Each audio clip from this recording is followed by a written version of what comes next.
into Camille, Set, Cogmore, and it'll be a TK instead of the Thresh. Similar thing, looking for Peel.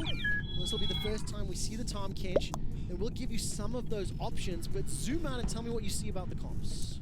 I think Mad Lions has a more well-rounded comp. They have good scaling, they have good lanes, they have good team fights, they have good objective control, they have good Baron Rush, they have good single target damage as well as AoE. So I think Mad Lions comp is really well-rounded, but on the side of INTZ, there's a little bit of mismatching. You have the Senna Cogmore Tahm, which is kind of playing to peel back, try and get as much poke as they can and just hit frontline, whereas Set and Camille want to dive on the backline, try and get onto this Orianna. So I definitely favor Mad Lions' draft, but if Tay can play like he did last game with Envy on this Camille, then I'm definitely favoring them, because the Camille will win the side lane. I think that's one of the biggest threats INTZ have.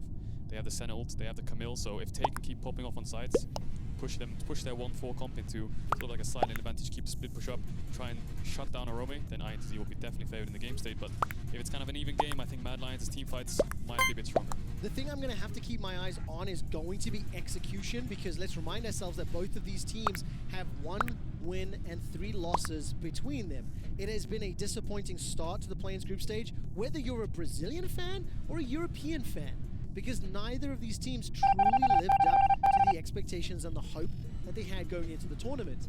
Yesterday, or 2 days ago, correction, Ender and Medic were on the Shoutcaster desk and they said something that just stuck with me.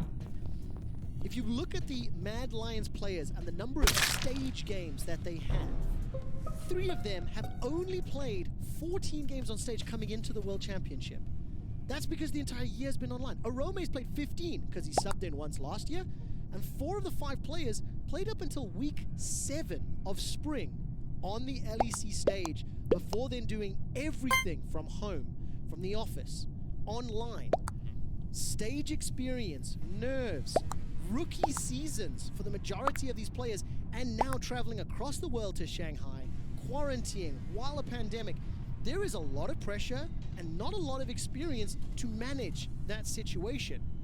And frankly, we haven't seen the players perform to the expectations that we had. Yeah, definitely. There's lots of things you can attribute to Mad Lions' performance over these recent playing games. I mean, the stage experience is definitely something to look at.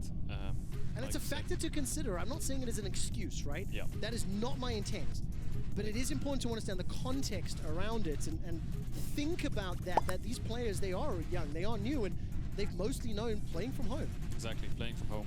It's a lot different than playing on the stage, you know, like Yamato said it, I think, so well. You know, the smell's different, the pressure's different, everything around you, the environment, the ambiance, everything just feels so much different. You know, you're going on a car journey towards the studios, you're in the studios, you're all in your kit, you're preparing for the game. So Mad Lions on the edge of being knocked out of the tournament here alongside INTZ, so this is a really important tiebreaker. It absolutely is, and INTZ coming in with another different look. The Tahm Kench and the Cogmore, not something that we've seen. Phase Rush for Envy's Cogmore.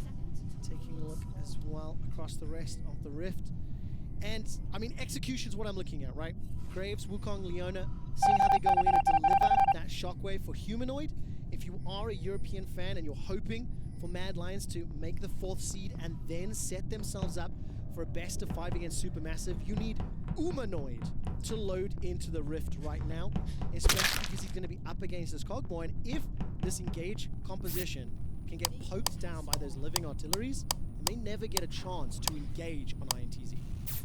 Yeah, INTZ don't have as much lockdown CC as Mad Lions do. They have the Orianna ball, they have the knockups, they have the Leona as well, so Envy really needs to be careful in these fights. If he dies at the start of the fight and you leave Mikao in the backline, I think he's going to die alongside him, because Tay and Shinny are the ones diving in. Redbird's just the only peel, and you've only got 1 eat, so yeah. You only got 1 tank catch W, so whichever target they decide to go for, they can always swap. And they've got such good zone control as well. I mean, Mad Lions, they have the Wukong ult, really big zone control in fights. They've got the Grave Smokescreen, they've got the Orianna ball, they've got the Leona, so INTZ need to be really careful around these neutral objectives. Make sure they position properly, don't stack up too much, don't face check too much. Try to avoid as much CC as they can. And I think it's so important also to recognize the mobility. Frankly, on kind of both sides of the Rift, but a little bit more towards Mad Lions. Yep. You know, Nimbus Strike, the dash from Graves, Arcane Shift, Zenith Blade. There's a lot of tools to deal with, and Envy at level 1. Already going to be under some pressure from that Orianna passive. She's one of the most annoying level 1 champions because of the clockwork windup and the ability to use that ball to just push you around and bully you into specific parts of the lane. Yeah, if you look at the map here, you can see INTZ has the bot push. Mid's obviously contested. I think they have the top push as well. And Shin is moving towards his top side, so both junglers kind of mismatching each other. Both